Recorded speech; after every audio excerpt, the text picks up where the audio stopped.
NTV news मराठीच्या superfast bulletin मध्ये आपलं स्वागत आणि आता जाणून घेऊयात महाराष्ट्रातील सुपरफास्ट घटनांचा आढावा।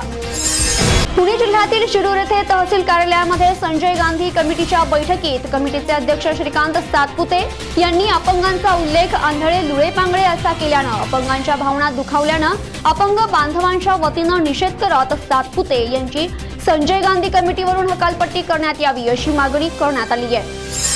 ठाणे जिल्ह्यातील खडवलीच्या भातसा नदीवर सहलीसाठी आलेल्या आणि नदीत वाहून गेलेल्या भांडूपच्या विद्यार्थ्यांचा मृतदेह सामाजिक संस्था खोपोली रायगडच्या टीमला अखेर 19 तासांच्या अथक प्रयत्नांनी सापडलाय।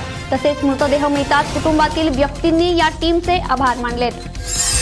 डॉक्टर आंबेडकरांनी केलेल्या शोधक आणि भेदक पत्रकारितेवर प्रकाश टाकण्याच्या उद्देशानं बुलढाणा जिल्ह्यातील खामगाव येथे मूकनायक राज्यस्तरीय पत्रकारिता पुरस्कार समितीच्या वतीनं सुरू करण्यात आला असून इतिहासातील हा प्रथम मूकनायक राज्यस्तरीय पत्रकारिता पुरस्कार मिरर नाऊ या राष्ट्रीय इंग्रजी वृत्तवाहिनीचे वरिष्ठ संपादक मंदार फणसे यांना राज्याचे सामाजिक न्याय मंत्री राजकुमार बडोले यांच्या हस्ते प्रदान करण्यात आला। 3 तलाक विधेयकाच्या निषेधार्थ हजारो मुस्लिम समाजाच्या वतीनं वाशिम जिल्हाधिकारी कार्यालयावर मोर्चा काढण्यात आला होता आणि विशेष म्हणजे या मोर्चाचं नेतृत्व हे येथील महिलांनी केलं होतं। चंद्रपूर जिल्ह्यातील मूळ शहरातील गुन्हेगारीवर आळा बसावा, चोरीच्या घटना, अवैध दारू विक्री आणि पारदर्शकता असावी यासाठी लाखो रुपये खर्च करून मूळ शहरात सीसीटीव्ही कॅमेरे लावण्यात आले, मात्र त्याचा उपयोग होत नसल्यानं नागरिक नाराजी व्यक्त करतायत।